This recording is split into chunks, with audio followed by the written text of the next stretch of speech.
Welcome back, guys, to the NRB, and one of the great privileges that I have is getting to meet people that are like heroes of mine. Now, the guy I'm about to introduce you, I don't know. I never knew him before just now, but what he represents is definitely heroic for me. So early this morning, whenever I was finding out about this broadcast, she was like, Shay was like, you got to see this guy, you got to see this guy. He goes to these Palestinian protesters and gets in their grill, holds up his pro-Israel flag. He is IDF soldier. He's been to Gaza. He's here with me right now, guys. This is Brother Noy. How do I say your last name? Leyb. You got it. All right, got it. Noy Leyb. I bless you, Noy. How you doing, man? Thanks for having me. Man, what are you doing here? Listen, my life has changed since the war. I bet. And I realize that our Christian brothers and sisters are huge support. In America, this country, it's a Christian country based on Judeo-Christian values. Yep. And we got to connect. Got to connect. Got to connect. Okay, so let's kind of go through this. Go. Okay. Were you actually in the military on October 7th? I was living a great life in New York City on October 7th. Wow. Yeah. Okay. So you packed up, go over there. Yeah, I was coming back from a Shabbat dinner on October 6th, and I saw some videos, I saw some music festivals, people getting kidnapped, shot. I called my parents and I was like, Mom, Dad, something's going on in Israel. They told me to hold off. A few hours later, I told them I'm coming to Israel. There's going to be a war. They told me to hold off, but I didn't listen to them. I bought a ticket, and on October 8th in the morning, I was already on base with my unit, training for the war, yeah. Wowzers. Yeah.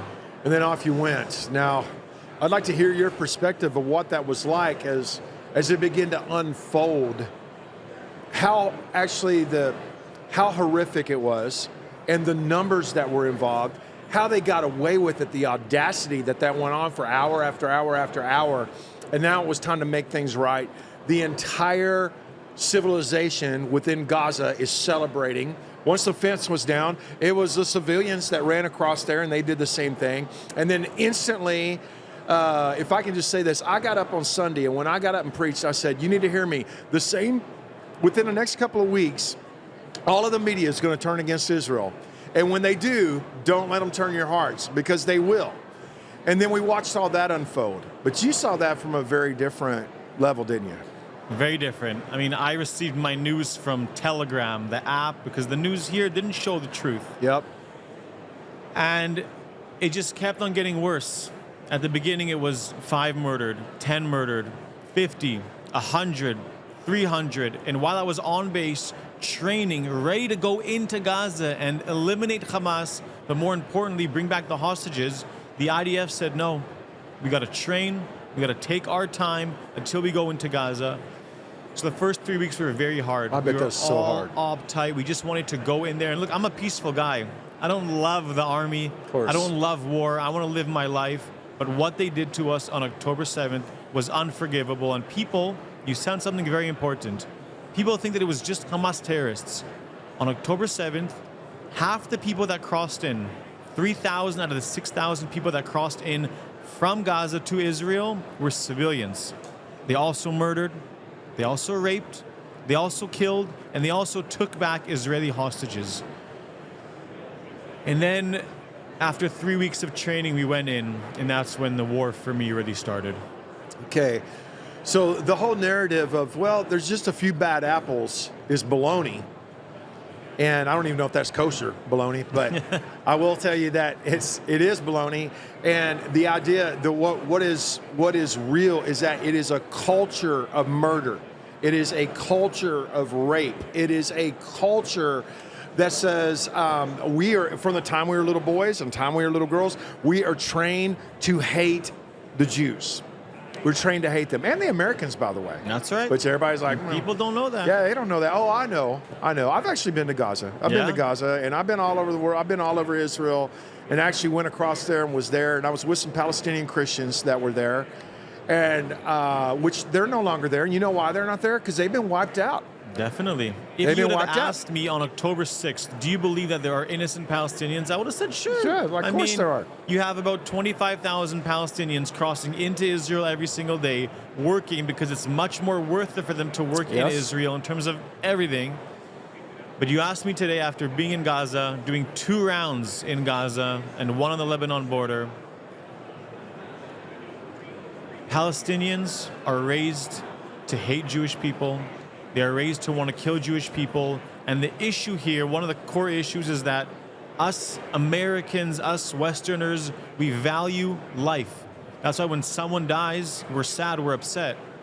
On the Palestinian side, for almost all of them, it's the exact opposite. They're valuing death.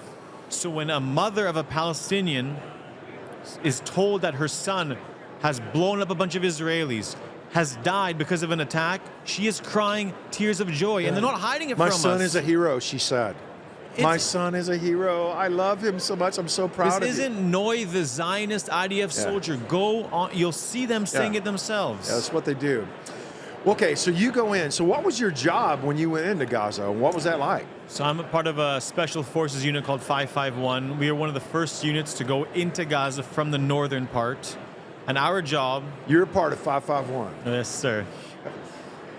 Our job was to, number one, collect as much evidence as we can about the hostages. Pass on that information to go and get them back. Number two is to uncover tunnels. You have tunnels not just out in the open. You have tunnels in houses. These Palestinian innocent civilians knew that Hamas was building tunnels under their houses. And how did we find them? You take a hammer, you break some flooring, and there's a terror tunnel under you. And the next thing was just eliminate Hamas. That was our job. And for 4 months straight, that's what we were doing. And you did your job. Well, I want to just tell you this. I told you this when I met you today, and it's important for you to hear me say this because, man, there's going to be days that you're going to have to believe this. Not everybody hates you, brother. Not everybody hates you. Depends which media outlet you're looking at, because look at the campuses. You've seen it yourself. I know it. And I want to tell you, they would just as soon kill me and kill the people that stand with you as they would kill you. And what's real is you have gone out of your way to expose that by simply getting into the fray. Yes, sir. And standing there, wearing a flag and saying, watch what happens, and then being brave. Why, how, what? Look, I'll be honest with you, a lot of Jews are scared. When you have a mob of Palestinians, plus their other supporters, screaming Free Palestine, screaming Intifada, which means blowing up buses, Jewish people are scared. So I said, you know what? I'm going to go to these college campuses. I'm going to go to these protests, take my Israeli flag, which I always carry around with me, and tell everyone, I'm Israel Chai. Tell everyone, look, I don't want you to agree with me. I just came out of Gaza. I'm an IDF soldier. Ask me a question. Look at this shirt. Look at this shirt. I'm telling people... Wait, this shirt says, I am an IDF soldier who fought in Gaza. Ask me anything. I'm not trying to convince anyone, but I want people to hear my story. I know that my story is the truth. And when people hear me, ask me questions, and they're not brainwashed by the Hamas propaganda, they'll see that us IDF soldiers are looking for peace. We don't want to live by, we don't want our neighbors to be terrorists. Is that too much to ask for? You tell me. Is it too much to ask? No, sir, it's not too much to ask. As somebody who works on the border of Texas and Mexico, and we rescue kids there, the terrorists that we've had to deal with the cartel and what they have done to our people and what they have done to the people that were trying to get across into our nation, I've seen it firsthand. I mean, I've seen it. And we've rescued over 11,000 kids. I've seen the films. I've talked to the kids face to face. I know what they do. And there is no coexistence with that. There's no coexistence. It's not asking too much that you do not have to live next to terrorists, I promise. I brought a little something that I don't usually show, but I'll show you. When you are raised in Gaza, and instead of given, an opportunity to go to school to do what you want, you're given a Hamas headband. Yep. And you're told, go and kill the Jewish people. The more you kill, the more pride you'll get, the more money you'll get. When you're raised on those values, why not? Why not do it? And it's generational hate. They have a goal of erasing the Jewish people. They're brainwashed, and they cannot think outside of that paradigm. Nope. And so, okay, if you got 20 or 30 years to deprogram them or however long it's going to take, Fine, but in the meantime, they're trying to kill your people. They're trying to kill your family. They want to kill your children. They want to do that. Now, coming here in the United States, I never would have imagined that there would be a day where in the public place, in the public square, on our campuses, that there would be people calling for the death of Jews and people calling for the death of freedom-loving people and promoting Hamas, that terrorist organization, and it be legal, and there was a narrative there for about 2 years where these are the legit people. They had the full support of the administration in the United States, the presidential administration.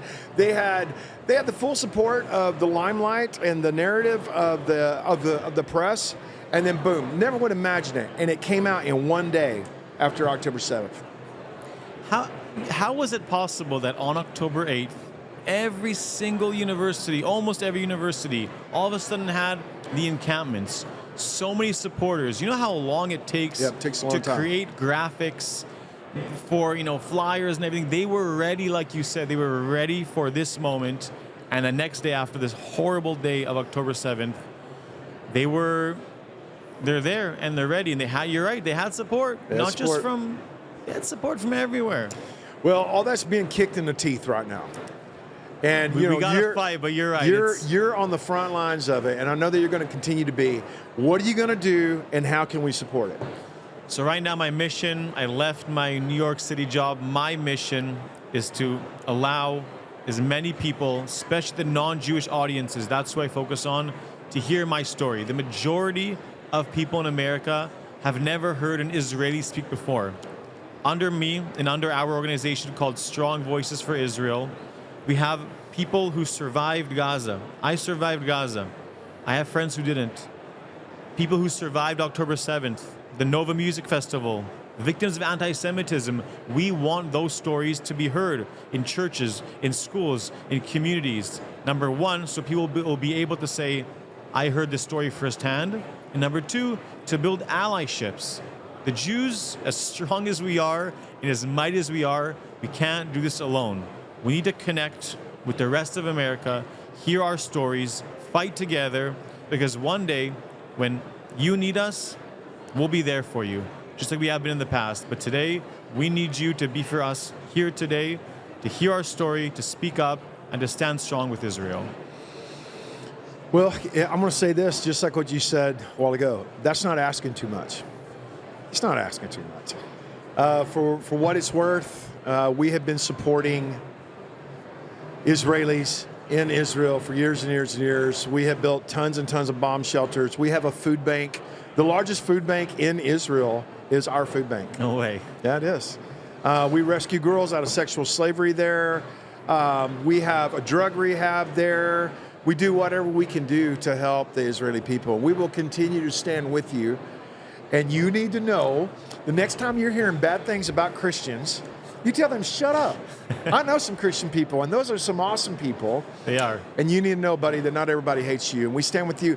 I recognize your bravery, and I thank God for you, my friend. Appreciate you. If I can copy and paste you 100 times, we need more people like you in this world. We need more people like you in this world. Friends, I want to show you this website. Do we have his website up here? There you go. I want you guys to find that. Noy Leyb. Go there. Strong Voices for Israel. strongvoicesforisrael.org. Encourage you guys to look him up. Man, follow him. Follow him. And look at all of his troublemaking videos where he's out there going, nope, I'm not going to be afraid of you punks. This is me. I'm going to stand here. This is what I'm going to do. Watch what this guy does. Noy, it's a great honor and a privilege to have you with us, my friend. You. God bless you, buddy. You God too, bless brother. you, man. You too. All right, guys.